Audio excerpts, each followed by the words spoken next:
afternoon, distinguished ladies and gentlemen. I am Wu Wing Tai, the President of the Jeffrey Chia Institute on Southeast Asia.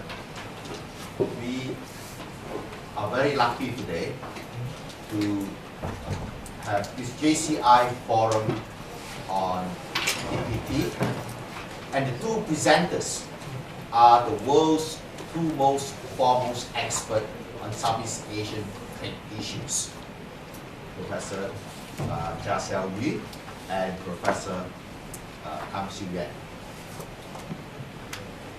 It was the first time I heard Professor Chia was almost 30 years ago in July 1984. And since then, this is one person whose writing I have followed assiduously and have profited much from it. Professor Chia started her university education here in the KL campus of the University of Malaya, which was then located in Singapore. So welcome home, Professor Chia.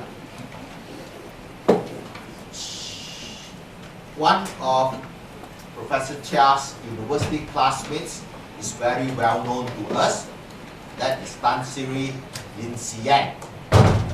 And Tan Sri Yean sends his apologies that he cannot be here today because he is with the Asian Institute of Management in Manila right now. Professor Chia, being the top student of her university class, was naturally drafted to join the economics faculty at the new University of Singapore. Professor Chia has had a most illustrious career. She became the head of the economics department at the University of Singapore, and then she was appointed the director of the prestigious Institute of Southeast Asian Studies in 1996. Since her retirement, Prof. Chia has been very selective in her activities, and I'm very honored today that she has agreed to come to speak to all of us about a very important issue facing this country, whether we should pursue TPP membership and on what conditions. So let me welcome Professor Chia to deliver the Well, thank you very much, Professor Wu, for your very kind words. I was just trying to recall how long ago since I knew you. I thought it was about 30 years. You are still up and coming, climbing your academic ladder. While in Singapore, I am known as belonging to the pioneer generation, which the government is trying to honor. There's a lot of, if you read the Singapore papers, there's everything about the government honoring the pioneer generation, and I'm happy to belong to that. I have heard of Sunway years back, but never knew how it was like. I only saw the hotel on the newspaper. But I'm very impressed by the whole complex, and I would like to wish Sunway all the best and a very bright future ahead. Okay, I've been asked to talk about the economic perspective of who's in ASEAN and who in ASEAN should be in the TPP and who should not. Professor Wu very kindly said the economic perspective. So I'm not going to delve seriously into the politics of it. Okay. But let me just introduce the topic before that. I'm currently working on various dimensions. I have 3 papers pending. One is a comparative analysis of RCEP, TPP, and TTIP. There's a lot of acronyms.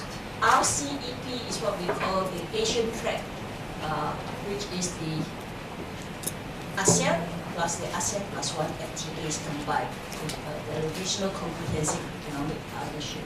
TPP is a Trans Pacific trade, right? Trans Pacific Partnership. TTIP is a transatlantic trade. It's essentially the US versus the EU. So I'm now trying to make sense of all this, and 3 papers pending for the 3 separate conferences. Okay, let me just go very quickly on what is happening in the world trading system. I'm basically a trade economist, so you have certain developments in the world trading system. One is what is happening to the multilateral trading system as embedded in the WTO. We all know the WTO is going through various difficulties of trying to complete the Doha round, and it had a minor success with the Bali package. But WTO has 151 members, so it's very hard to achieve consensus, right? On top of it, in the past, it was just the Europeans and the Americans who were dominating the WTO agenda. Now we have what is called the BRICS, right? Brazil, Russia, what is the other one? India, China, South Africa. Right? So these are the 5 big powers from the developing world that add to the complexity of the WTO. Then secondly, we have the rise of what we call FTAs, free trade agreements. So you have, every country in this region is engaging in bilateral free trade agreements. We also have unilateral one like ASEAN, and then we have region-wide like RCEP. So that is the second trend. The third trend is going on in the global trading system is the rise of production networks. Okay? So with the rise of production networks, you look at your computer, you don't know where it is made. Right? The keyboard is from one country, the brain is from another country, and they're all assembled together in a third country, and you export it. So it's made in Malaysia. What part of it is really made in Malaysia? We don't know. So it's this complexity of what we call production network of value-added trade that is creating both opportunities and challenges for countries when they import and export. So we have to see the TPP in this light. Okay?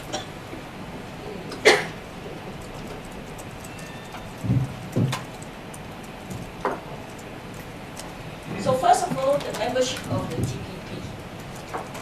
TPP currently has what we call TPP 12 members. But TPP is not an original American idea. It belonged to what is called P4. Right? And the Americans transformed it into the TPP as we know of today. Now, who is the P4? P4 was 4 small APEC countries: Brunei, Singapore, New Zealand, and Chile. These are 4 very small countries, very open countries. So when P4 was formed, nobody in the world was particularly interested. It didn't have a big bang or impact on any country. But it was very liberal, removal of almost all tariffs. But the important thing is it has an open accession clause. What was the objective of P4? The P4 were APEC countries. They want it to be acceded to by the rest of the APEC economies. APEC, as you know, started off by not signing any FTA. It believed in open regionalism. But these 4 countries say open regionalism is getting us nowhere, so we better negotiate in FTA. So that's how it started. It didn't have any impact until the US came along. So the US got interested. Now the question is, why is the US interested? And I'll come to that when I can get to the negotiating objective. So I'll show you table 1. Oops. These are the 12 members. Brunei, Chile, New Zealand, Singapore are the 4 founding members of P4.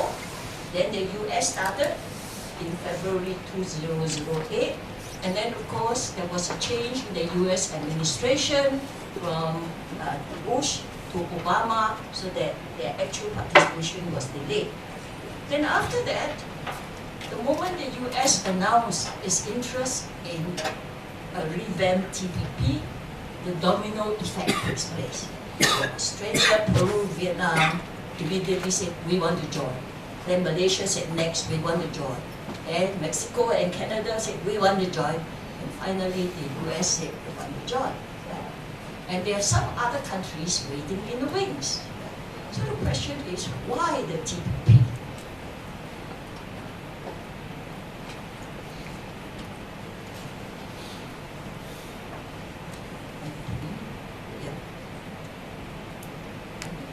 So if you look at the 12 countries of the TPP, now they are negotiating members. Whether they really join TPP remains to be seen. They are negotiating members. It is a very diverse membership. You have on the first column, population. You have ranging from US with over 300 million to Brunei with only 400,000. GDP size, you see, the reason I put it, because depending on what you read, some will say RCEP is the biggest FTA in the world. Some say RCEP, TPP is the biggest. And some argue TTIP. Depends on which criteria you adopt. Now, population-wise, the TPP is not the biggest. But in terms of GDP, it is the biggest. Because you look at the size of the US GDP alone in column 2. They are already overwhelmed. And that also explains why the US was dominating the TPP negotiations initially. Because when the US joined at that time, there was only the P4 countries. And later on, Malaysia, New Zealand, Peru, these are all small countries. So only when Japan joined, there was a sizable counterbalance. And then in terms of the importance of US trade, now many of the countries that joined after the US announced is because they want access to the US market. But if you look at them, the trade with the US is not significant. Right? You look at the last column. The biggest trade with the US is actually the NAFTA group, Mexico and Canada. Right? It wasn't the Asian group. But that doesn't mean that Asian countries don't aspire to enter the US market. So this is only 2012. They said, well, by 2025, they will want to penetrate so much more.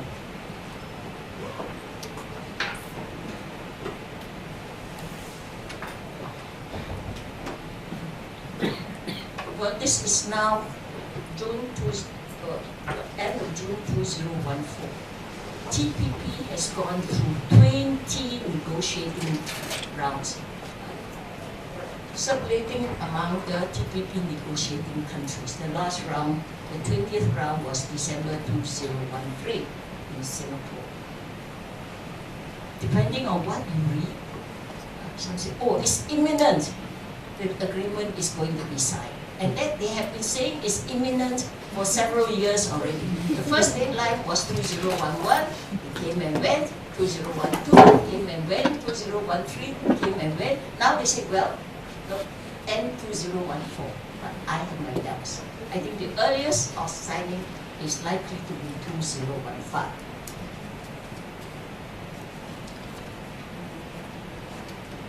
Okay. The crucial question is, why was the US interested in the TPP? Right? And transform it from a small organization that nobody is interested in into one that more and more countries are paying attention to. The US objective, as declared, is for a high standard, sometimes called gold standard, sometimes gold not good enough, platinum standard, comprehensive, next generation FTA. So what is it? Is it a 21st century FTA, the next generation FTA?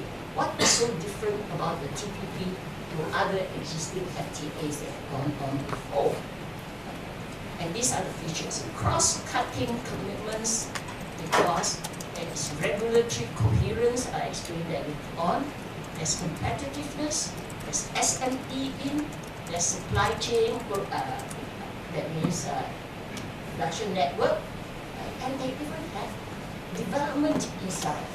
But I would like to stress the development that is in the TPP objective is very different from the development that is in the RCEP Asian objective.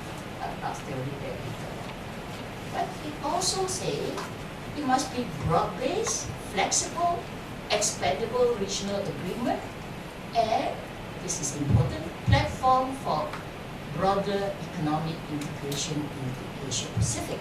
Why? The US for many years just ignored all the ASEAN plus 1 and ASEAN plus 3, ASEAN plus 6 developments. They said, it won't come to anything. But once they realized that Asia is serious about forming a region-wide bloc, they got worried because they are not part of the bloc. And East Asia is a dynamic region. So immediately Obama declared, we are a Pacific country, we are part of the Asia Pacific, and therefore we want to be involved in what is happening across East Asia. Right? So this is why they decided to develop the TPP as a counterpart, because it's not likely that the US will be invited to ASEAN plus 3 or ASEAN plus 6. Okay? And of course, is to expand US strategic interests in the region, and of course, this region's countries also want to be involved with the US for economic and strategic reasons. And basically, economic reason is to expand US exports to the rapidly growing Asian market. Okay?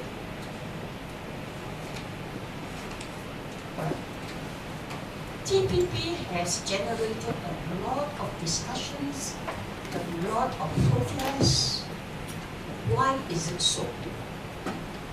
Malaysia has a lot of protests, but Malaysia is not unique.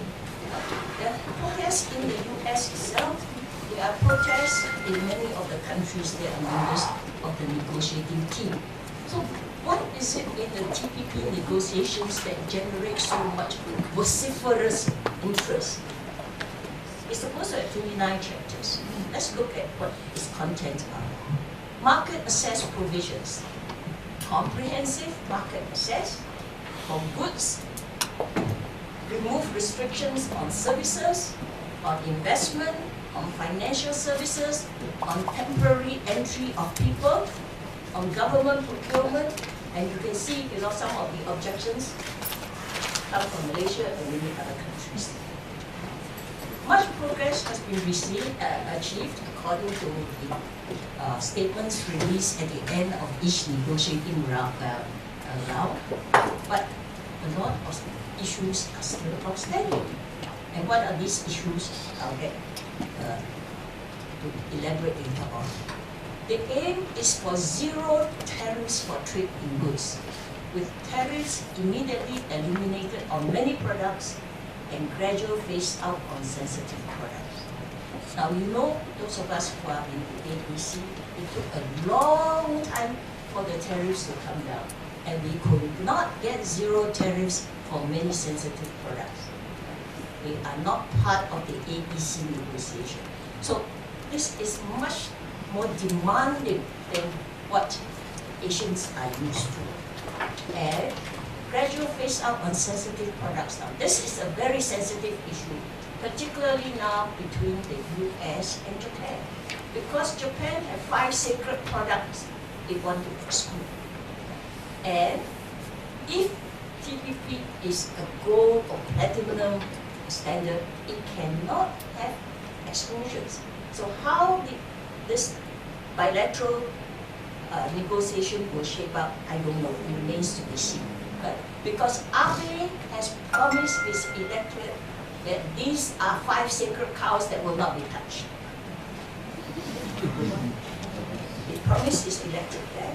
But Obama has declared this is the platinum FTA. So I don't know how it is going to be, but there will have to be give and take. Okay? Then it removes NTBs, non-tariff barriers, such as technical barriers to trade. SPS stands for sanitary and phytosanitary standards. Now, the US has set high standards, but many of the developing countries cannot meet those standards. I don't know about Malaysia. Let me just give you an example of Vietnam. When Vietnam ships its shrimps or its catfish to the US, it has to meet US SPS standards. Or even when many of the countries in the region ship agriculture to Singapore, it must meet Singapore's SPS standards. And these SPS standards are not to protect domestic agriculture, it's to protect consumers. I'll give you an example, not from TPP. The current negotiation between TTIP, the Transatlantic US and EU, you know what they are quarreling about? The Europeans say, we don't want to eat US hormone-treated beef. We don't want to eat, I didn't realize this, US chicken, which is washed in chlorine. So these are protection of the European consumers. Now, how do you do that? Right? And one of the other arguments is geographical indications. Now, this is not such an issue in TPP, but in the transatlantic, it's a big issue. Why? Because the US has got Parmesan cheese and all sorts of cheese named after European geographical regions. And the Europeans say, this is our brand name. Champagne must come from Champagne in France and not produced in the US. So these are some. But Asia is not so much in conflict with this. Although I could see that, we have our own indigenous technologies. If one day, say, I don't know, Thai fragrant rice, the Americans, Monsanto, produce equal Thai fragrant rice. Will Thailand be upset? Of course. So these are potential issues. I mean, as it is in the region, we are quarreling over who's the original producer of batik. So it's a geographical indication. So therefore, you have agriculture-sensitive issues. But let me have to say, it's not only Japan is sensitive. The Americans themselves are sensitive. They don't want New Zealand dairy because it competes with American dairy. They don't want Australian sugar because it competes with Australian sugar. So you can see that objections are not from the developing world or Australia or New Zealand. The objections are also among the Americans themselves, depending on who's the stakeholder. Okay. Now, second one is regional agreement. Okay. And this one is that because it's a region-wide agreement, we want a single tariff schedule and common rules of origin. What is a single tariff schedule? It took years for the ASEAN 10 countries to come out with a common tariff nomenclature. Right? And if you don't have that, Malaysian customs, when you handle Vietnamese goods, you don't know which category it belongs to. So it took years to do that. So it says TPP must have a common one, so all the customs officials will know how to classify the products without ambiguity. And why do you need that? Because it facilitates trade. And you also must have common rules of origin. Academics have been very critical about what we call the noodle bowl. I don't know whether you have heard of spaghetti bowl, noodle bowl. What does it mean? It means that if you look at ASEAN has its own rules of origin. ASEAN China has its own rules of origin. ASEAN India has its own rules of origin. And the bilateral agreements. So it's such a multitude and confusing array of rules of origin. Now, if you are the exporter, how do you handle it? You must be familiar with all the rules of origin of the FTAs your government has signed. Okay, MNCs can manage that. SMEs, they don't have the resources to go through all of them. So if they don't have the resources to go through all of them, they say, forget it, we don't want it. And that is one of the reasons why FTAs are not well utilized by the business community. They see it's too much of a hassle to look at it. On top of that, you have a situation, I won't name countries, but it's told, depending on where the goods land, different customs within the same country has different interpretations. So therefore you are uncertain. Is your good going to be subject to 0 tariff, 10% tariff, or 20% tariff?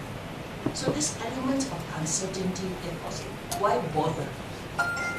But having said that, there are also advantages. I interviewed some of the exporters in Singapore. There was particularly the case of ASEAN Korea and Singapore Korea FTA. So I said, why is it some of your exports use the bilateral and some of your exports use the ASEAN Korea? And then I got the enlightenment. You see, they will use the bilateral, the ASEAN-wide FTA when you have to source your inputs from different ASEAN countries. You see? And the different inputs from different ASEAN countries add up to ASEAN origin. Whereas the Singapore Korea FTA, only Singapore origin qualifies. So there are certain advantages. Okay?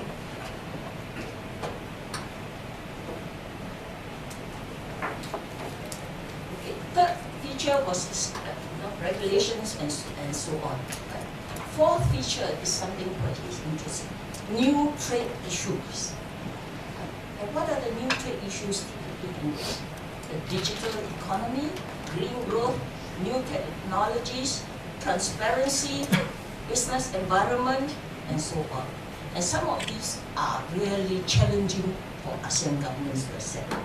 And then fifth, this is something called living agreement. It is in the TPP and in the Trans Pacific. What's the meaning of a living agreement? Living agreement is you have an agreement that allows for changes to be made eventually, either because new members are accepted or because international trade has changed. So you need to do that. Okay? Okay, then I go very quickly through some of this sectoral and specific issues. Once I finish that, you will know why certain things Malaysia objects, why certain things Vietnam object, and so on. Textiles, apparel, and footwear. Now, many of the Asian countries want to access the US North American market because we have a comparative advantage in selling textiles, garments, and footwear. But the US has a very difficult yarn forward rule. So if you cannot satisfy the yarn forward rule, you cannot satisfy the rules of origin. And this particularly concerns the Vietnamese. They want better access. Then market access for services. Even in the AEC, our services liberalization is not something that we would be trumpeting about, because many governments are still very protective of services. But the US says we want services restrictions to be eliminated. And US targets particularly financial services, professional services, telecoms, express delivery, and e-commerce. And many countries have covered. And the next one, government procurement. And this is one which I think Malaysia is very sensitive about. US, Japan, and Singapore are members of the WTO GPA, Government Procurement Agreement. Okay? And every US FTA has got a government procurement inclusion. But AEC has no government procurement. And I think RCEP will not have government procurement either because it is sensitive. Okay? So how do you get about that? And then I thought about it. Malaysia entered into negotiations, clearly knowing that there is something about government procurement that they will have to concede. Now, what form, how, we don't know, because the actual negotiations are secret. IPR is an issue that many developing countries compete. We all know counterfeit and piracy are rampant in Asia. So how do you deal with it? So US wants to restrict all those piracy and counterfeit and subject them to legal penalties. So that is some of the issues. Rules of origin I've already discussed. Technical barriers to trade, again, some say this is unfair, but then we get to pharmaceuticals and healthcare technology. Now this is interesting because the conflict here is not just between the developing countries of TPP and US. Because even developed countries in TPP like Australia and New Zealand are objecting to what the US wants to do. And why are they so? Because Australia and New Zealand, they have what they call formularies. In other words, government healthcare programs contain government purchases of pharmaceuticals and medicines. And the USA is government involved in purchasing, is non-transparent, and is not subject to market competition. It's anti-competitive. So they want that removed. Now the next issue, ISDS, Investor-State Dispute Settlement. Now that is against a series. Because investment issues, most ASEAN countries have accepted that you minimize your investment restrictions, you maximize the benefits to investors, you promote, but you provide some protection. But this one, Investor-State Dispute Settlement, in other words, an American company can take the Malaysian government to court. It's not the case of, the American government taking the Malaysian government to court. It's an MNC taking a host government to court. And that, many developing countries say, no, this undermines our national sovereignty. So that's one. And finally, there is a provision on capital controls. I was told, I don't know what's Malaysia's position on that, I was told that Thailand objected to that because Thailand had undergone the Asian financial crisis. So they are very concerned that they must have all the policy instruments at their disposal in the event of another financial crisis. So, but the US has been quite adamant. And let me point out to you how Singapore got out of it.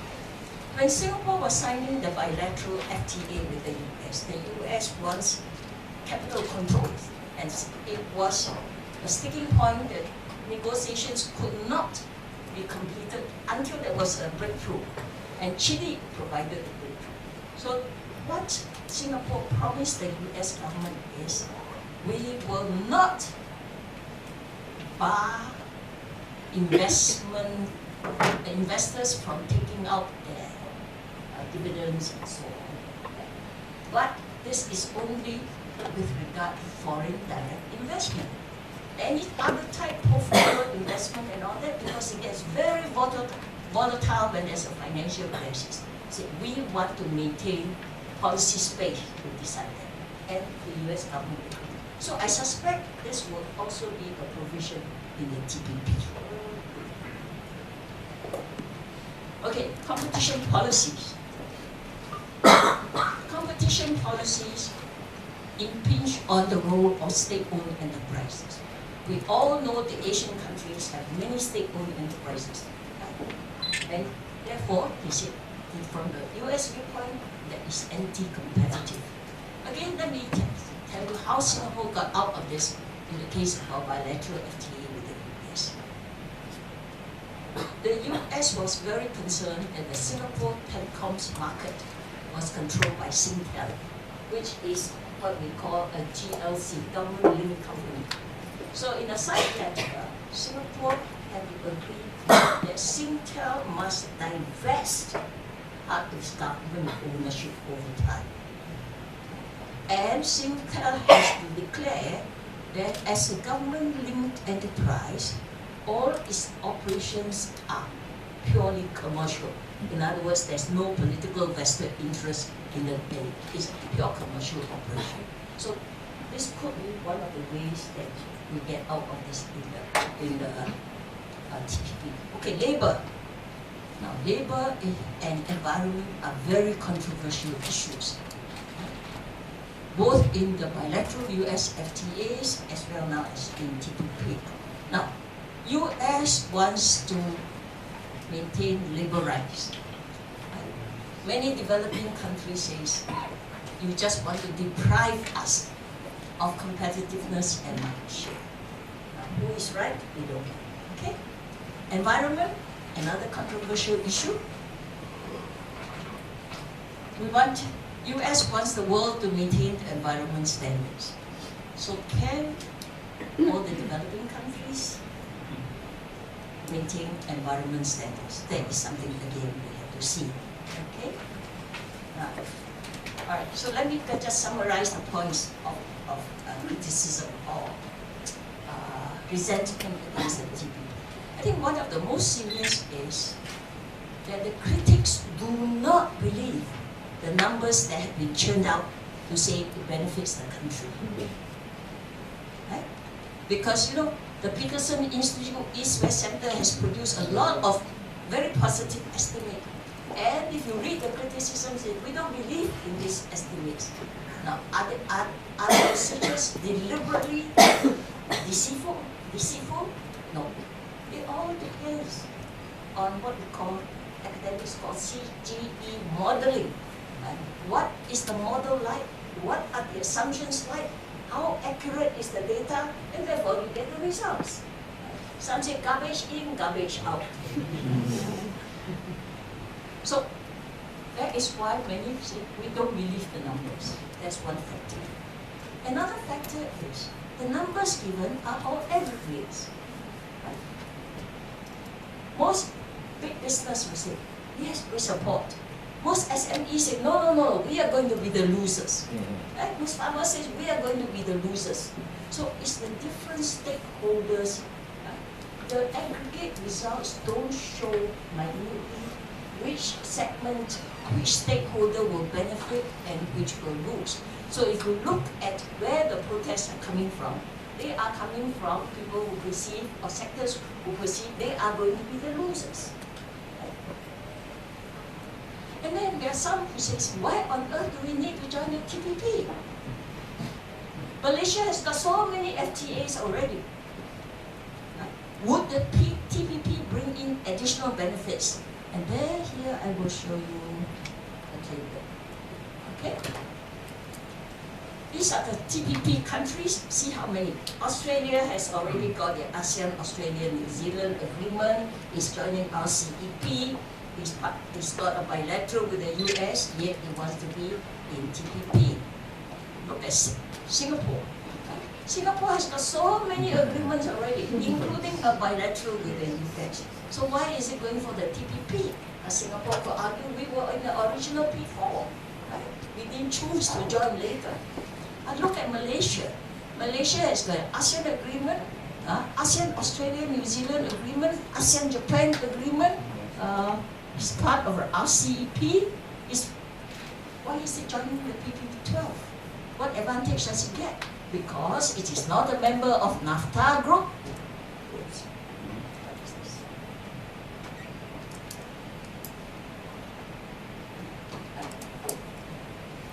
Sorry. So you will find that, and Vietnam also has already so many. So for these countries, aren't they duplicating efforts by joining TPP? Most of them join TPP because they want to access the US market. In addition, now we have the Mexican market, Canadian market, and they are pretty sizable. But mainly it was the US interest. So in the case of Malaysia, it's understandable because Malaysia doesn't have a bilateral FTA with the US. But Singapore already has one. As I said, part of the original team, so we did not choose.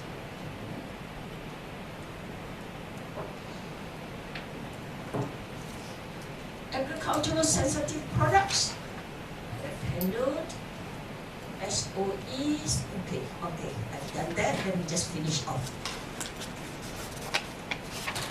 Now, which ASEAN countries, this is what Professor Wu asked me to handle, are in TPP negotiations.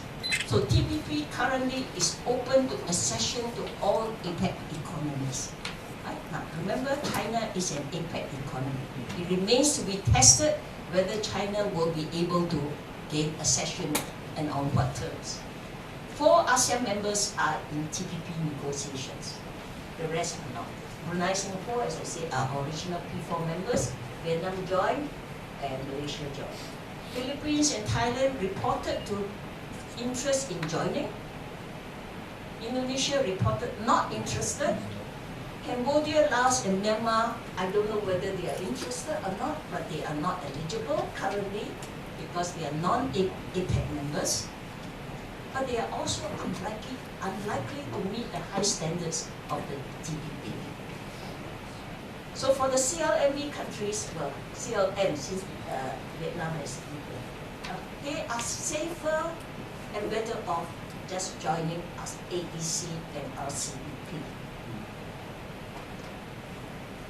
Then critics also argue that TPP splits ASEAN. Is it true? Yes. 4 ASEAN are members, 6 are not. So is that splitting ASEAN? It would seem so. Then you see, it threatens ASEAN centrality because ASEAN is no longer united. Is that so? I think so. But then ASEAN has launched RCEP as a counter-offensive. Right? Okay, this is just a table to show you, how it is most unlikely that Cambodia and Laos and Myanmar qualifies to join. Okay, let me go through countries. Why is it Vietnam want to join? Vietnam wants a market access primarily to the US. Right? Vietnam's exports are mainly labor-intensive textiles and garments and footwear, and also agricultural seafood. So they think they can get a better deal. And Vietnam wants FDI. So if Vietnam is part of TPP, it will be more attractive to investors who will locate in Vietnam to produce for a wider market in the TPP. But as with all the governments, the Minister of Planning in Vietnam says, Vietnam will only sign the TPP when the country has made all necessary preparations. In other words, it is not 100% sure that Vietnam will sign the TPP. So the danger of the TPP is some countries may walk away. Right? Concerns. What are the concerns specifically? I said already, textiles, garments, and seafood, and the negative impact on SMEs, and difficulty in meeting IPR, intellectual property rights, environment, and labor standards. And Vietnam would have to reform its SOE sector, state enterprise sector, very fast if it wants to conform. Malaysia, you know the Malaysian situation better than I do. Let me just summarize. The official position is Malaysia will benefit. That's why Malaysia is entering the negotiations. How much of the benefits is already given in various studies. And the Prime Minister Najib said on the 29th of May this year, although TPP poses special challenges that touch the core of Malaysia's domestic politics, benefits outweigh the cost. And he says, if Malaysia doesn't join the negotiations now, it will be worse when the negotiations are completed and Malaysia decide to join much later on. And as with all countries, government assurance Malaysia will not sign if it does not benefit. Now, the question is, how do we determine benefits? Some of the benefits were given by the Peterson Institute. But what are some of Malaysia's problems? This was again given by your MITI website. That Malaysia has problems in negotiating IP, SOEs,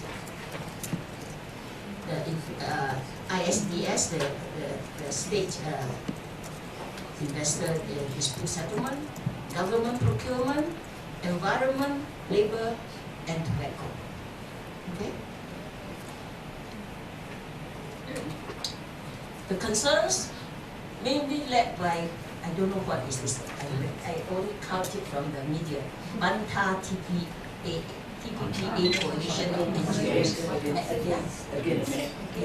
and then the Malaysian opposition.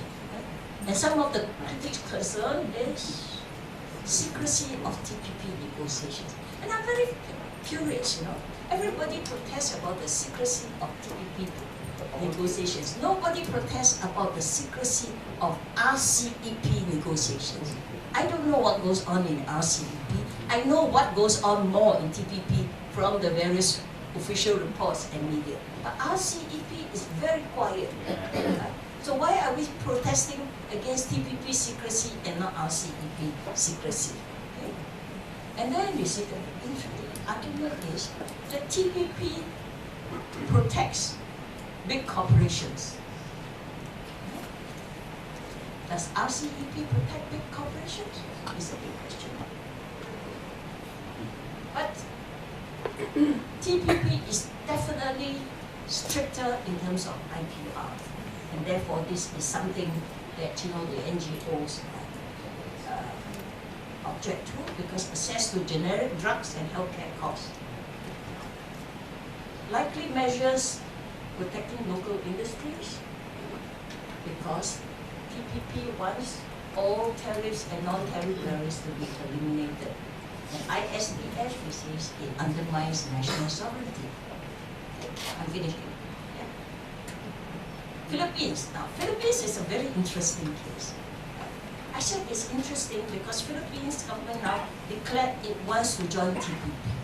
But what really struck me was that the Department of Trade and Industry says they recognize the need for amendments in the economic provisions of the Philippine Constitution for membership. That is something very interesting. They have never considered amending the Philippine Constitution to meet the requirements of the AEC or even the RCEP. Now they say they are prepared to change the Philippine Constitution in order to get admission in TPP, which means TPP is much more important to the Philippines than RCEP or AEC. Now, why is that so? One of the critical factors is what is happening in the South China Sea.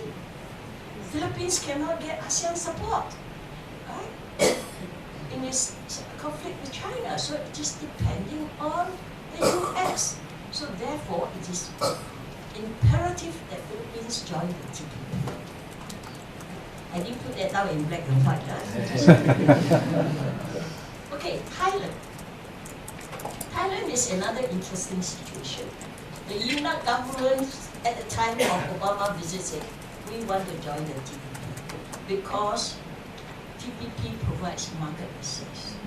But to cut a long story short, the political turmoil in Thailand is such there's no way they can join the TPP. Okay? Indonesia. Indonesia has been very reluctant to join the TPP. And given the current elections that are going, I think Indonesia will turn more nationalistic. They say that we got to take care of our house in order first to become competitive before we open to the world. Except there was a CSIS report that says, in order to become competitive, you have to open to the world. Otherwise, the pressure to become competitive is not there. Okay, and let me finish off RCEP. ASEAN countries, all are in TPP. They have a right to choose, but they obviously see the benefits of ASEAN coming to form TPP. But what are the difficulties they have in joining our TPP? As I said, the high standards. Competing membership. RCEP is only open accession to, this is something I still have to ASEAN's FTA partners. How do you define ASEAN's FTA partners?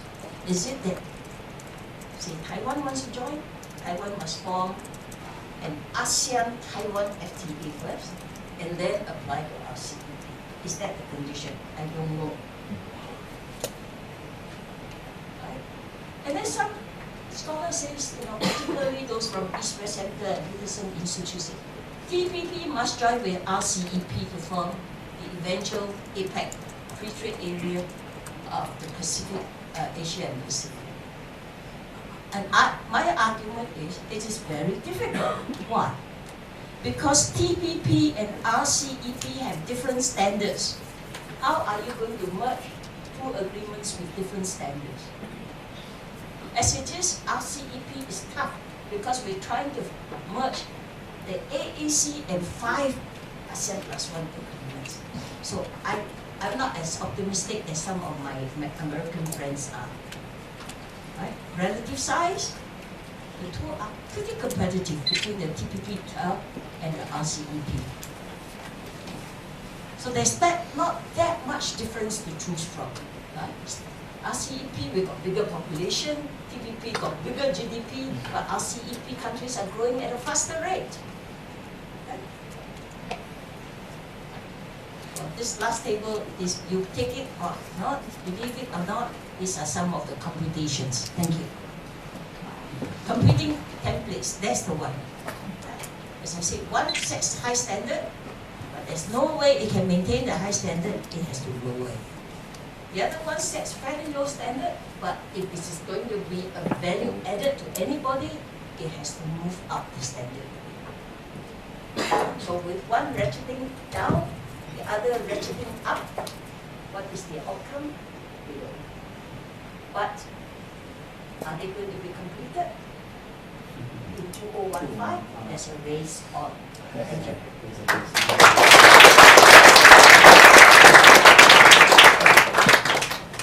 Thank you, Prof. Chia. Our next speaker, Yeah. we have to make room for Siew. Yes, I will. Sorry, No. It was perfect in every aspect. Siew. No, you have to get up. She's not enough to squeeze through. I thought you were going to lead toward the table.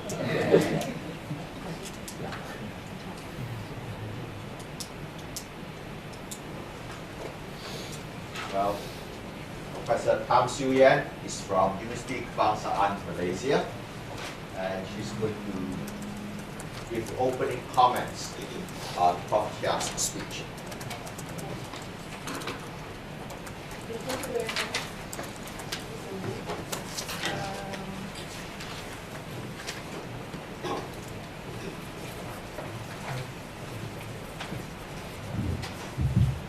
Thank you very much.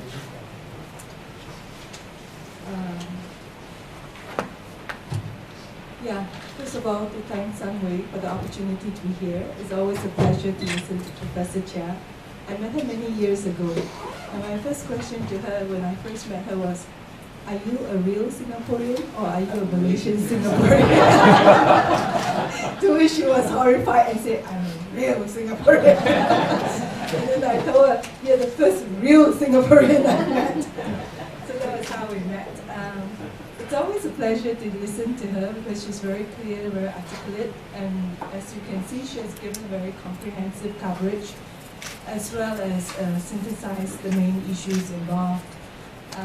That makes the discussant's job always very difficult. So I see myself not so much as a discussant, but as someone who gives, how should I put it? This Malaysian audiences are very shy. That I will just give some input to kickstart the conversation in this room, and I'm sure lots of you also have questions that you will ask. We can see what she has outlined on what a TPP agreement entails. You can see from what she has discussed, the extent of the coverage in the content of such an agreement, in terms of the scope and the depth. And of course, given this kind of scope and depth, the agreement will be very controversial. And you can see this kind of controversies being debated in Malaysia, in the public sphere, as well as in academic dialogues such as this. So the question is always, why should we join such an agreement as she has raised? which comes to the bottom line of what are actually the benefits of such an agreement. If we go by the government, VT has always said they have done the cost-benefit analysis, which is not revealed to us. So we have to go by the benefits of the agreement, which has been, say, calculated from the academics, which is based on what Prof. Chia said, mainly the CGE models. These CGE models are standard tools for analyzing trade policies. Of course, they're not perfect, but it is the state-of-art tool that's used for analyzing the benefits of any agreement. And it is a very powerful tool because it's a general equilibrium model that allows us to study the impact across the whole economy. So it does capture some dimensions of the agreement and how it will affect the economy. We have many different estimates of CGE, as Prof. Chia has mentioned. This has been done mainly by American scholars who are the people who develop such models. So if we look at some of these analysis that has gone on with CGE models, we can see that the estimates are positive. They normally yield a positive gain for the participants of such an agreement. And in fact, a lot of the studies show that the 5 largest gainers would be the ASEAN economies. So the ASEAN economies would gain from joining such an agreement, and the benefits that have been estimated can range. There are different numbers that have been churned out. For example, some of the numbers show, for example, Brunei would have a gain of about 2% in terms of income gain, 4% for Indonesia, 7% for Malaysia, 7% for the Philippines, 3% for Singapore, 8% for Thailand, and 14% for Vietnam.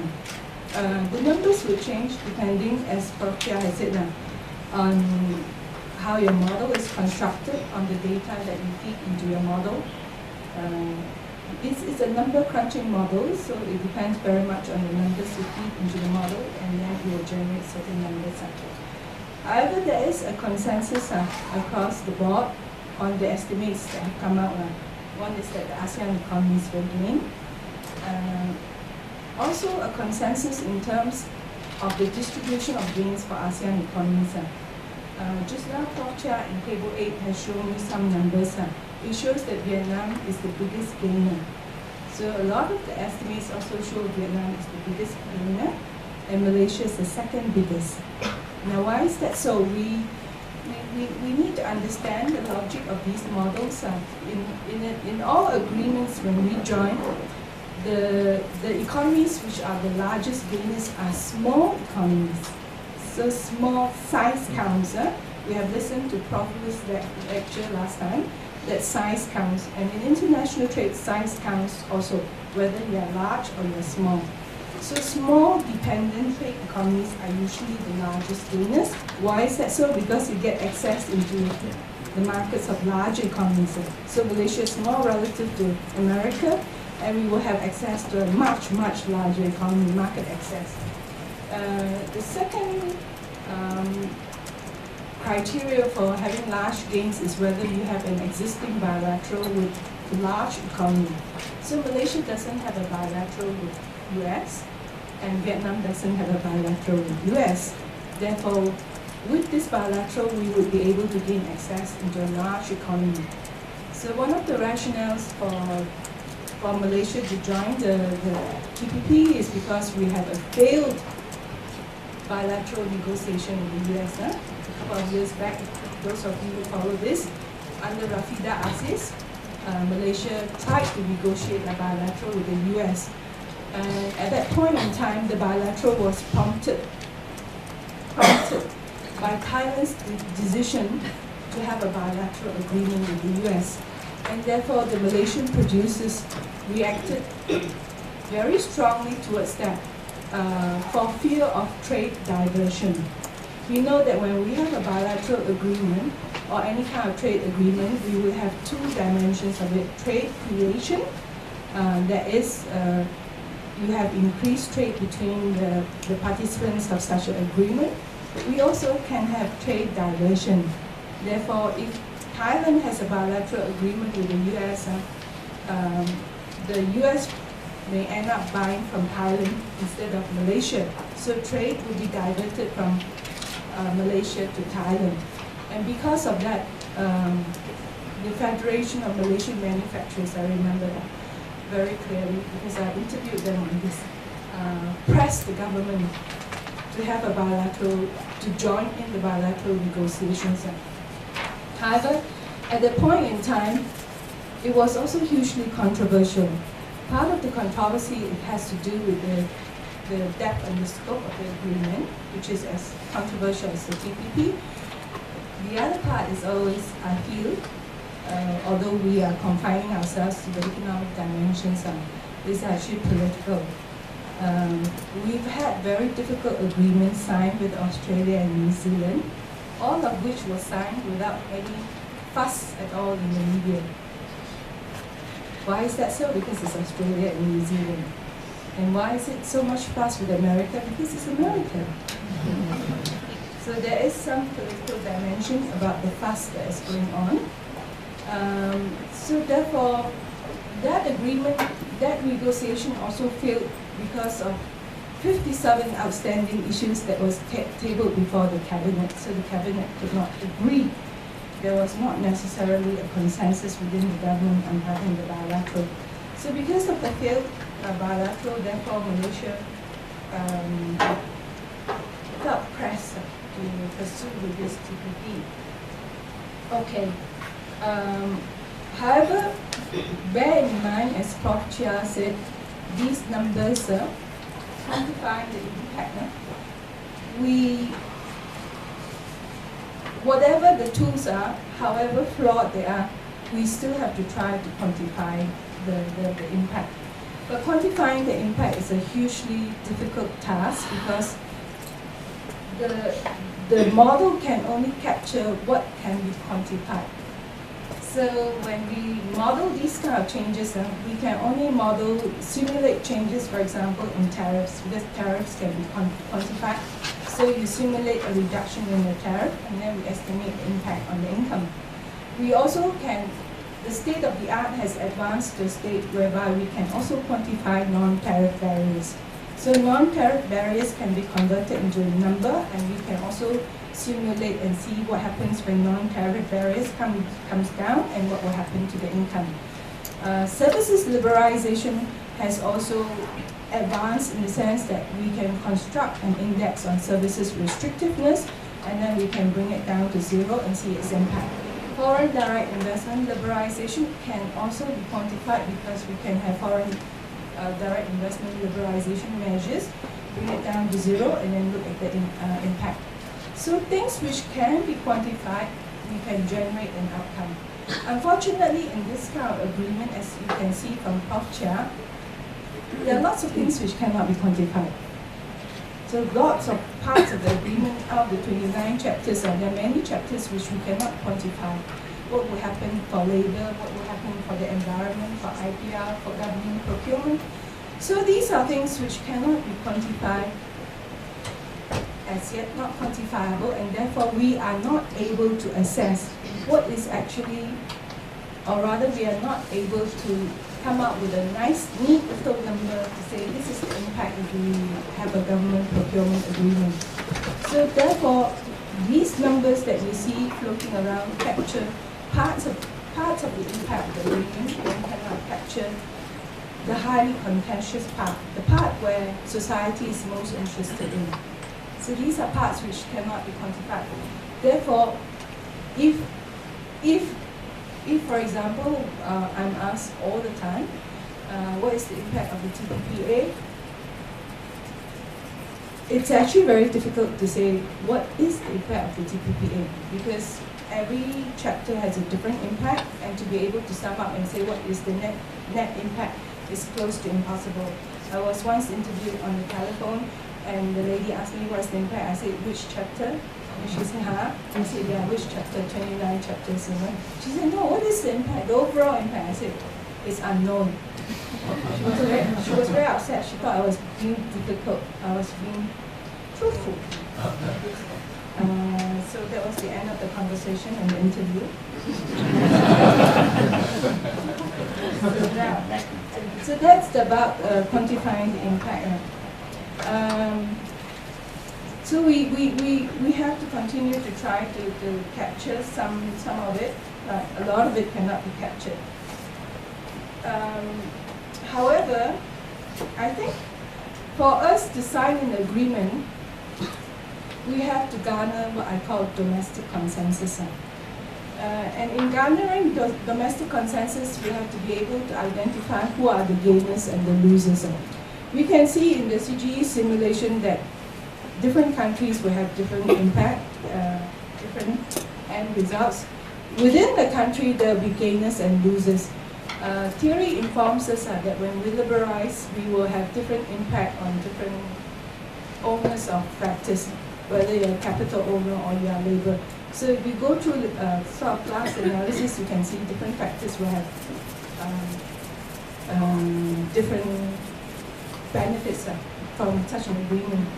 If you are whether you're owner of a scarce capital or abundant capital, or you can go by sectoral analysis. Some sectors will win and some sectors will lose.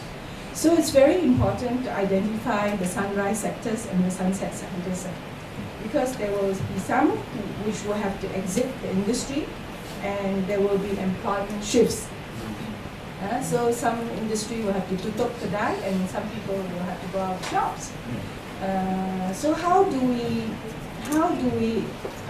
handle such a situation? I think we need to know very clearly which are the sunrise sectors and which are the sunset sectors. For example, if the highly protected automobile sector is open up, some of the concerns of the government is that it create unemployment. So what do you do? Are there policy measures that we can do to mitigate that? Yes, there are certain policy measures that we can do. We can talk in terms of retraining, reskilling, and all that. Keeping quiet is not the solution. Being open about it. If we open up such a sector, this is the outcome. These are the policy measures that we will take to mitigate the situation. Therefore, I think it is very important for signing a difficult agreement to be able to say clearly what are the distributional impact of such an agreement, who are the gainers, who are the losers, and how do we build up, how do we even out the gains. I'm not sure. Can we have such a sort of policy mechanism in order to do that? This I have to ask Prof. Chia, because she's more knowledgeable in this and that. Finally, on the last point that I want to make, I want to draw your attention to what Prof. Chia has said, that the TPP and the objective, she has mentioned very clearly that the TPP is actually a platform for broader economic integration in the Asia Pacific. So the TPP and the RCEP are not an end in itself, but it's to build towards a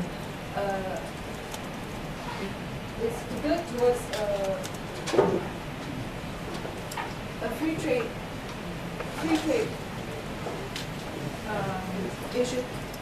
agreement of the Asia and Pacific. So we can see we have different pathways. We can go from the RCEP pathway to the FTAP. We're supposed to go through the trilateral, but the trilateral is not happening between China, Korea, and Japan. And then, of course, we have the TPP.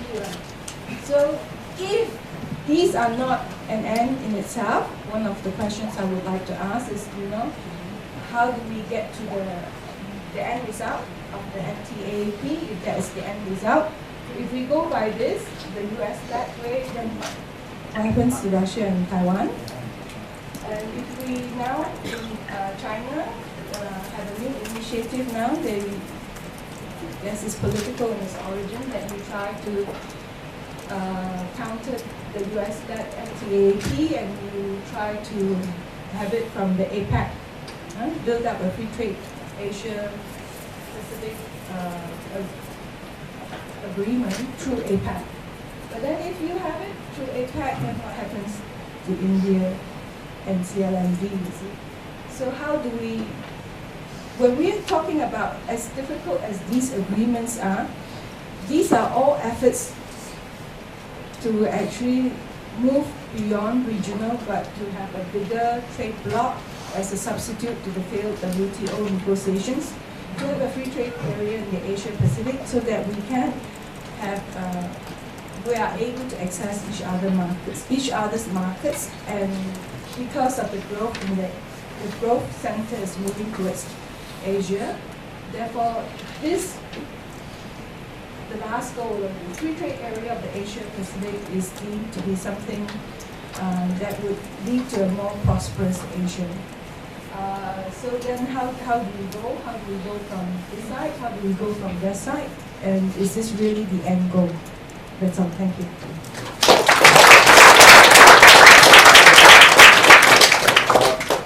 Josh, you don't mind having to steal the chair because you can hold them sitting in front. Open for discussion. We have heard a lot about it's important to identify who the winners and losers are, but what we have not heard enough about, which I hope they will talk, which we'll discuss here, in order to help the losers and how to prevent short-run losses from preventing something that produces huge long-run gains. And what should the government do in order to help the long-run gains become possible? Like, for example, Malaysia is moving to a higher value-added position, which means that we not only must let the labor-intensive industries die, and so we have to do something for those workers, but more importantly, we've got to set up a system to train the children of those workers so that they can take on new jobs in the higher value-added section, more skill-intensive, more knowledge-intensive, and so forth. So there is also the issue of government policies on capacity building, for example. So the floor is open for discussion. So, ladies and gentlemen, yes, ma'am. Hi. Obviously, in WWF, we're really concerned and interested about how the TPPA will affect environmental issues. What comes across for us is that often protecting the environment, Oh, it's on. okay, often protecting the environment comes across as protectionism.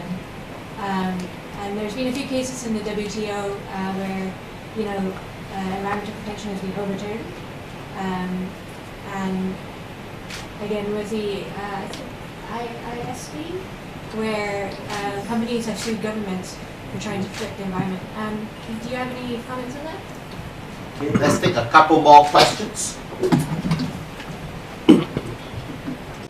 When you talk about the impact of this, somebody suggested that the problem we are having about inequality across nations and within nations will be perpetuated by the TPP, and this is said by a number of economists. So have we considered enough the impact of this on inequality? And thirdly, in relation to this, when you talk about inequality, Piketty has already did a very good novel on this, but unfortunately I like to relate this to the regression economics that you're talking about here. He was, despite his conclusion, he was criticized for using wrong data, capturing wrong data, using wrong way of calculations. So when you said that we are using this to quantify by the Peterson Institute or whatever other institute, are we living on wrong statistics here? Thank you. First two questions. The first one is on the environmental standards, and the second on how would that accentuate inequality in the different countries. Sorry, Protection was knocked down and to be seen as protectionist.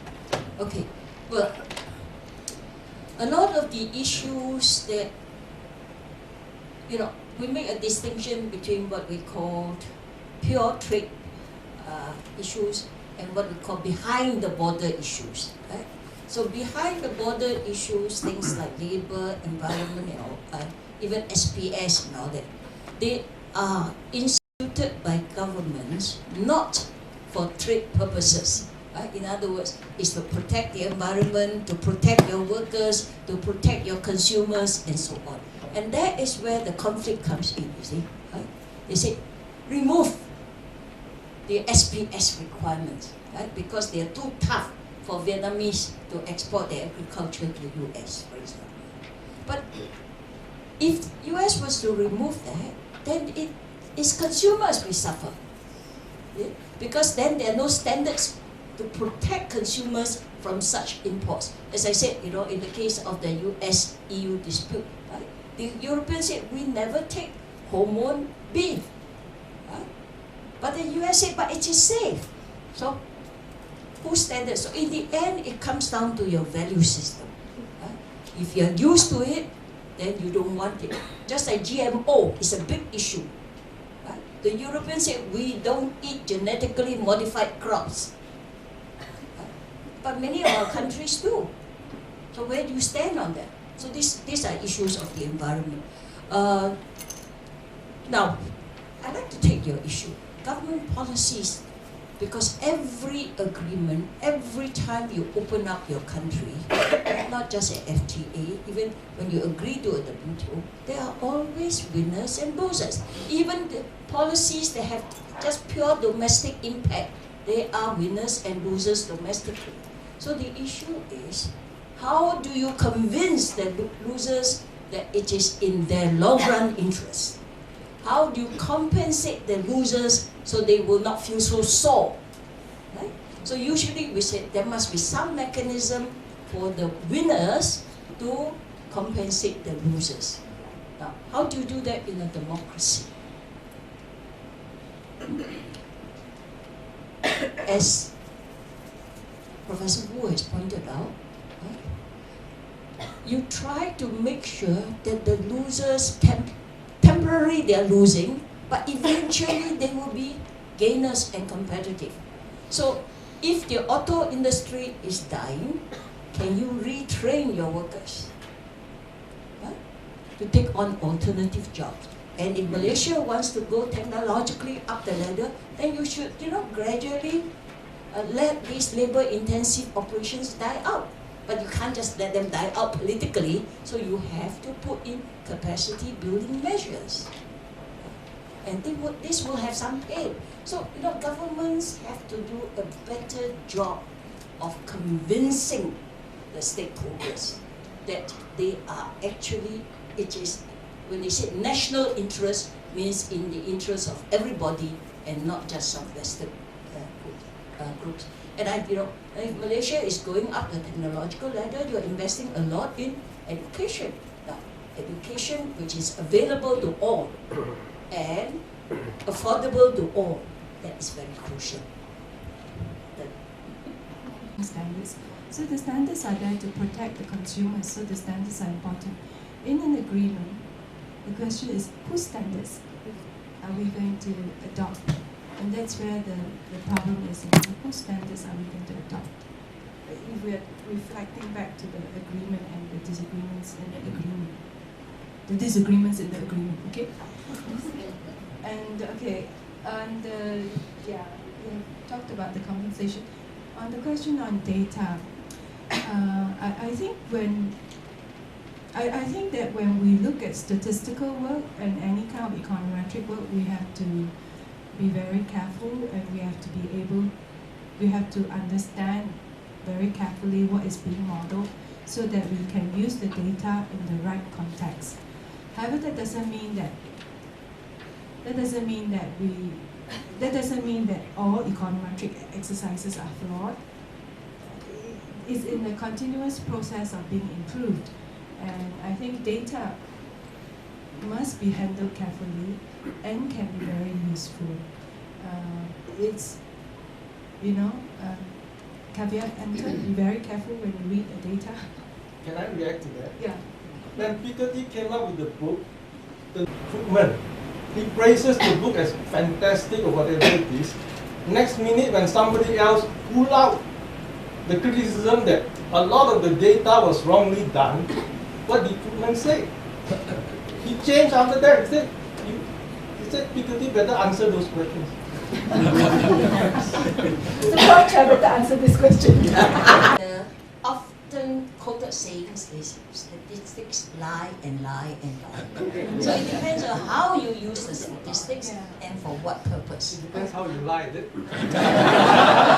Because, you see, the accuracy of the statistics, it is collected for a particular purpose. If you use it for another purpose, it is questionable. Okay? Let me just give you the example of CTE model.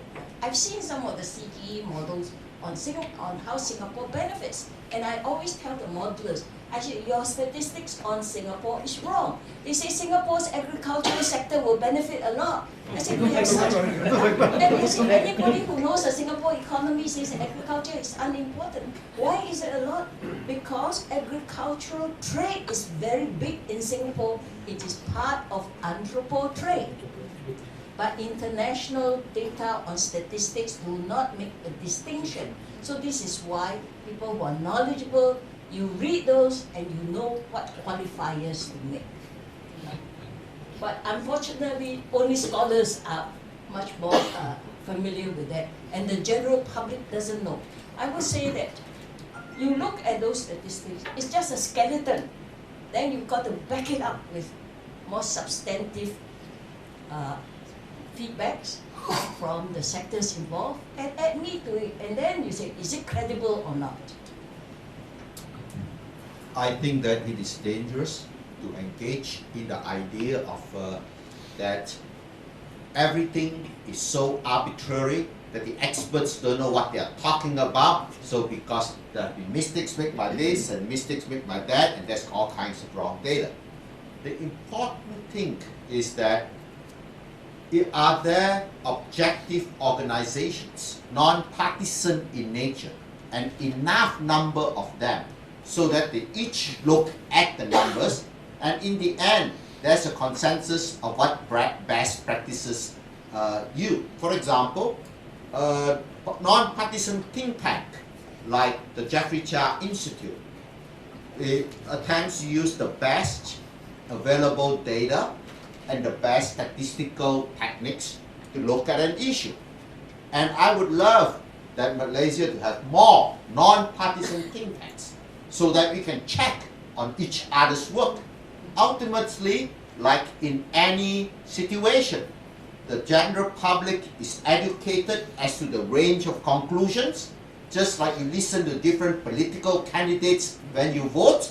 So similarly, that's what education is about, making informed choices among an array of information. So I think that we should not lapse into cynicism of saying, nobody knows about anything. Then basically you don't make any decision.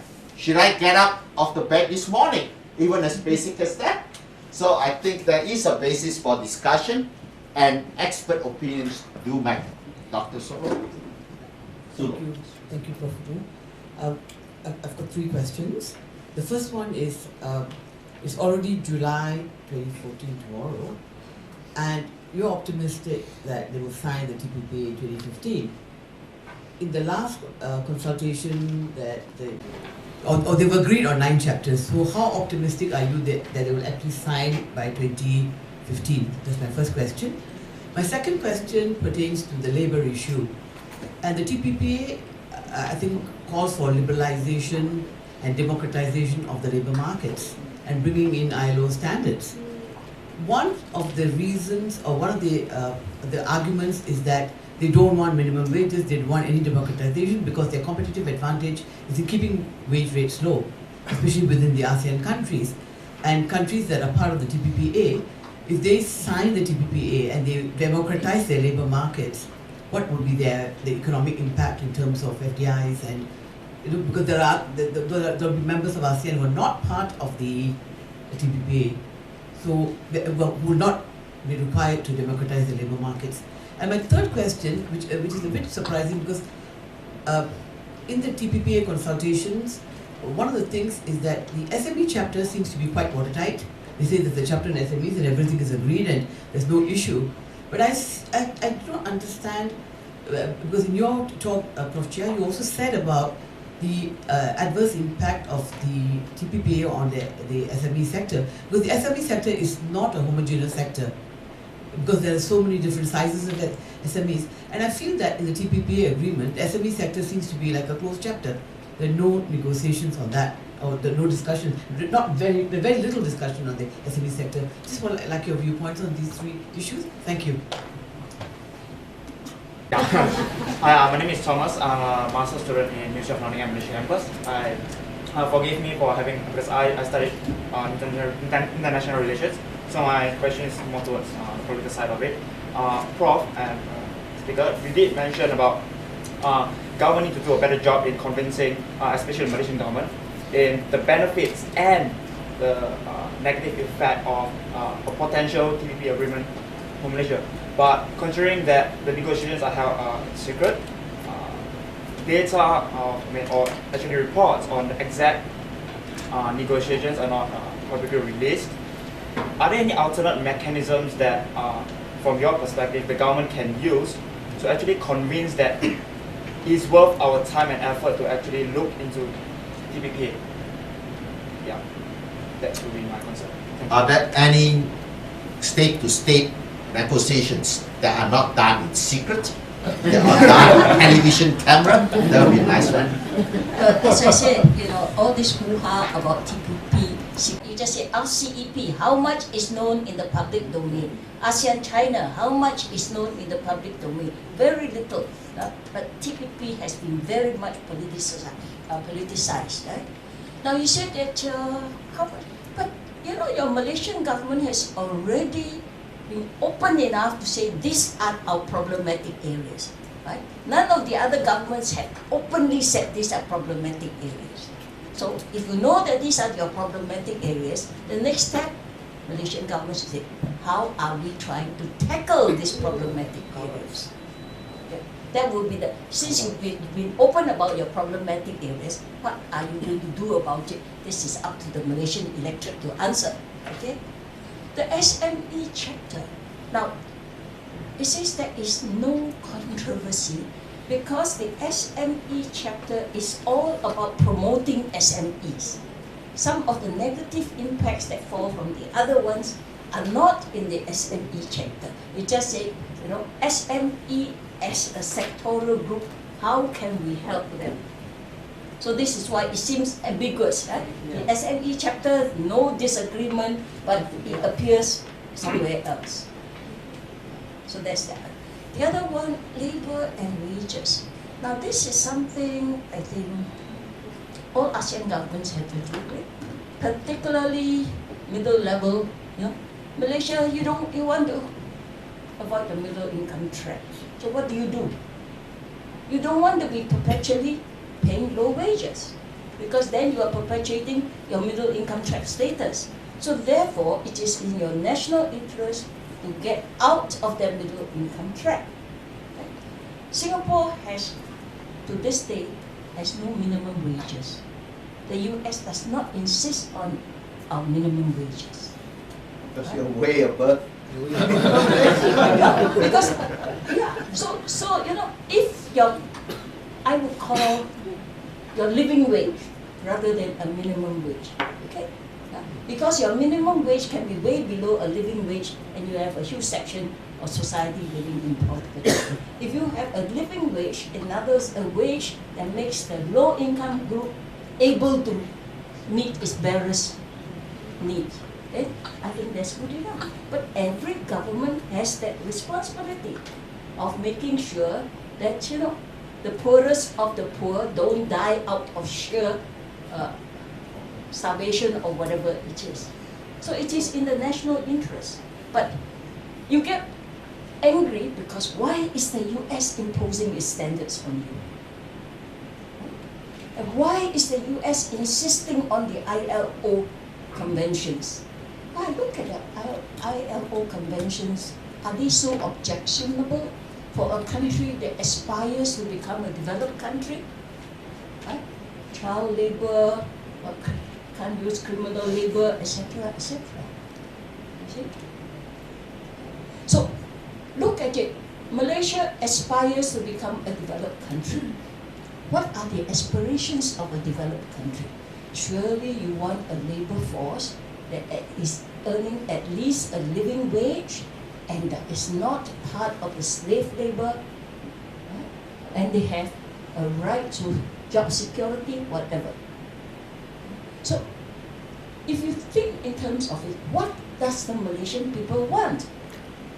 And how different is that from the so-called US standards? You look at it as an aspiration that Malaysia aspires to. So you don't have to apply the TPP standards immediately. Negotiating power, give us 20 years, lead time. That's one of the possibilities. Right? That for countries who are developing, give a longer lead time. Just as in the AEC, we give a lot of lead time to the CLMV countries. So the developing countries in TPP can argue on the same basis. And the US does not want all those who are negotiating to walk away. So there will, as I said, there will be compromises, there will be carved out, there will be different timelines. Okay, does that answer the question? Thank you. I think a very interesting question, maybe the average Malaysian would like to know, is the auto sector. I think let's be very specific on this sector. What do you think will be the implications, assuming Malaysia signs the TPP? Maybe just a general comment. For the auto sector? Yes, for the auto sector. Okay, one last question. Michelle from CIMB. I just want to have a question, maybe not directly related to TPP, but I just want to get an idea of what you think about the implications for the AEC, and to what extent the TPP may supersede or dilute the influence of the AEC. And also just maybe a comment on how... AEC or EAEC? AEC. And maybe just a comment on how likely we are to see successful implementation of the AEC in 2015, because it seems as though a lot of that momentum has come out of the ASEAN countries adopting the AEC. So just those two questions. Thank you very much. Thank you. To take the car industry for a ride. The car industry has been taking the country for a ride. Well, has the Malaysian car industry been taken for a ride in the AEC? That's my question. Right? So if it is not taken for a ride in the AEC, why should it be taken for a ride in the TPP? Right? In the case of the ASEAN auto industry, we all know Thailand is now the auto hub. Okay? Now why is Thailand the auto hub? Because the Thailand is a favorite investment destination of the Japanese. Right? So you got Toyota came in and started it, and Thai policy makers accommodated Toyota's needs and expanded the supplier network and so on. But Thailand is no longer the favorite destination of Japanese automobile investors. We all know that.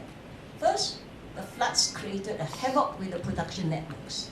Second now, because Indonesia is really building up its new auto industry now.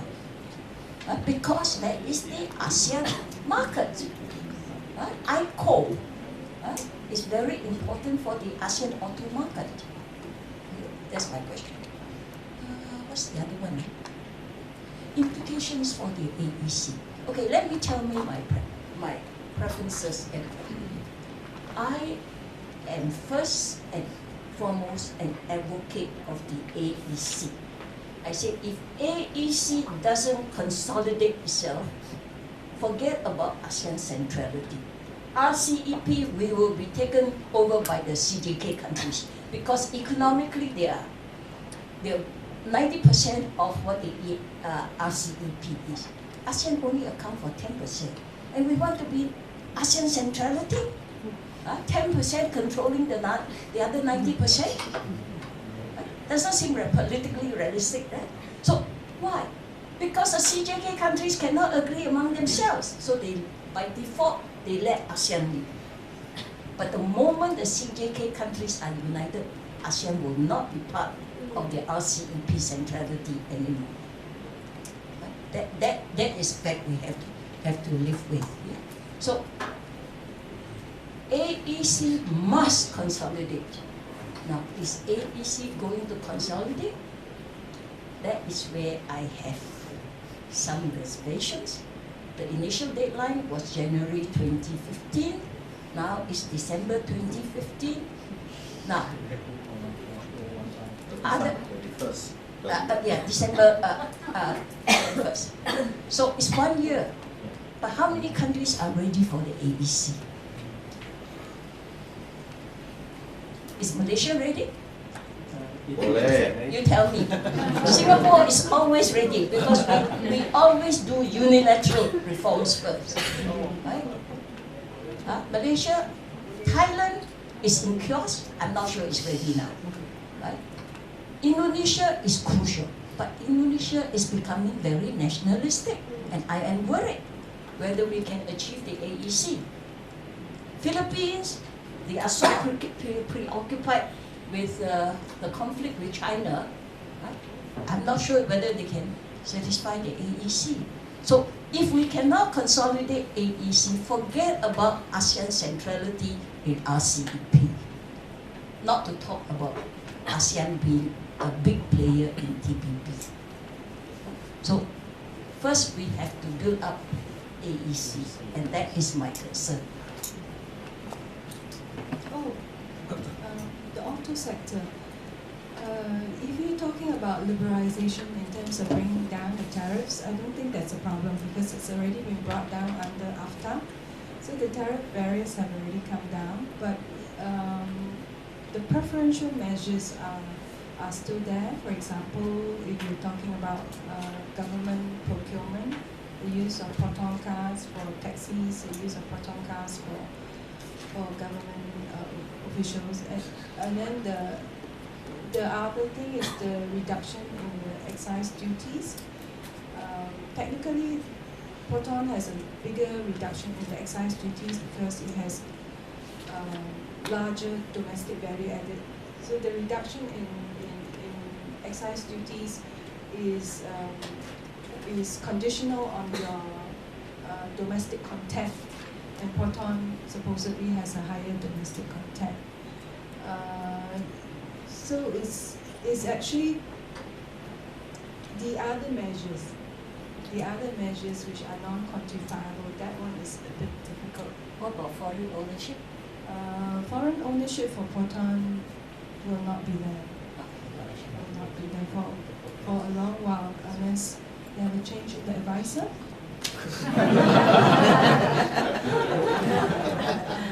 All right.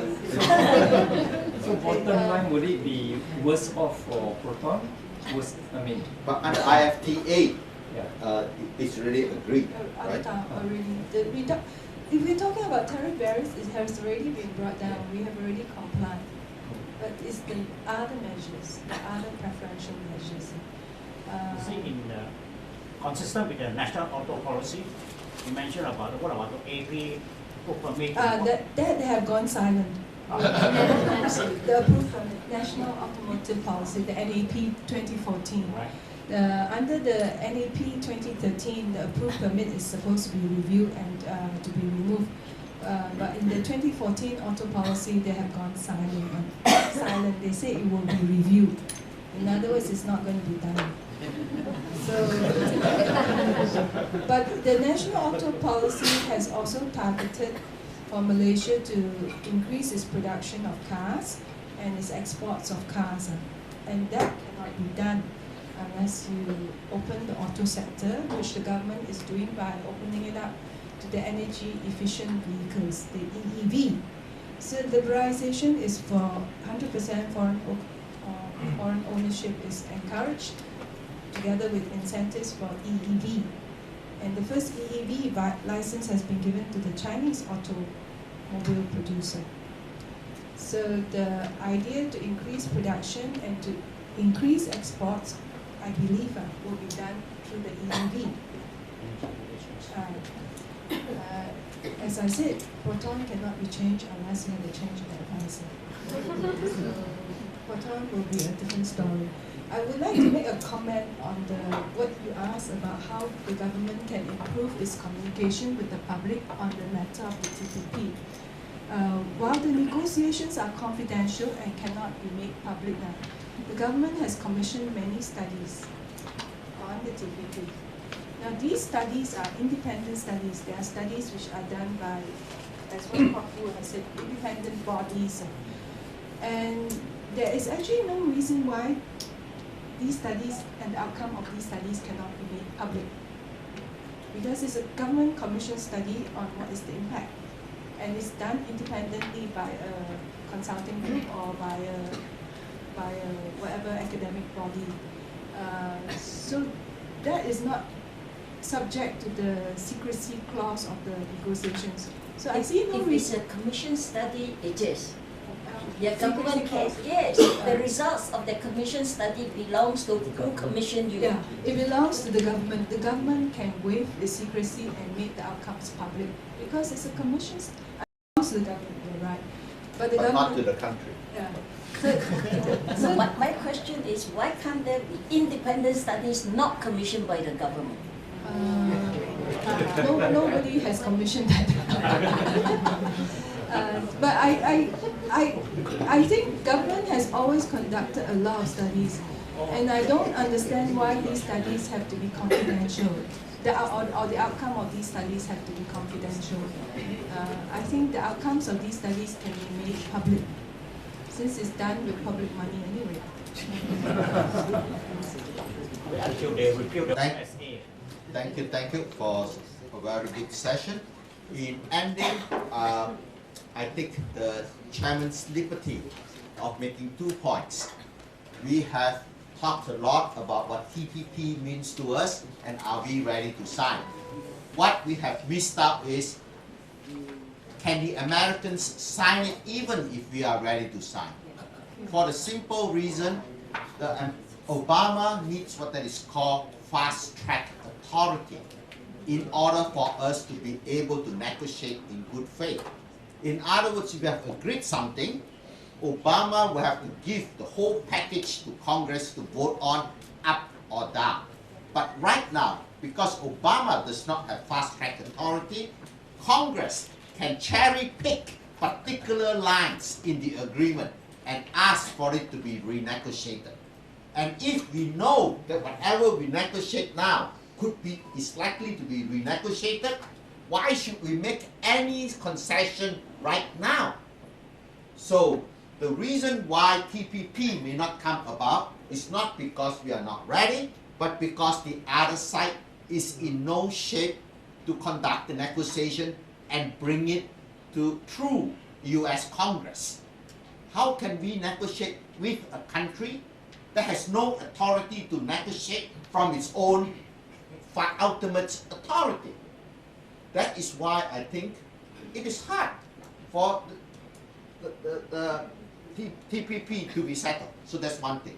The second thing is, in talking about environmental standards that Ms. Tham identified, I think it is very important for Southeast Asian countries, in the name of competitiveness, not to make the mistake of saying, let us get rich first, and then we protect our environment afterwards. The solution, clearly, is to have global standards on environmental, global standards on the environment, and everything proceeds on that. But it doesn't mean that, that both of these could not be going on in parallel. The setting of global standards environment and the forward movements on trade deregulation. And well, I've said enough. Thank you very much. And one thing I would like to ask of the audience is, I hope that you would have registered yourself so that we have an email list that we can invite you to future JCI forums. Thank you all for coming, and let us have a chance to meet the speakers. here's a little memento for our two speakers, Prof. Chia. Thank you very much. And for the next one, I'd like to invite Lee Win King, the head of the Sunway Education Group, to present the memento. Yeah. Thank you very much.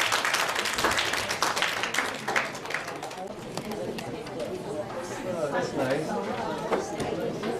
Not bad, Because in fact, I think Rush off. We catch up.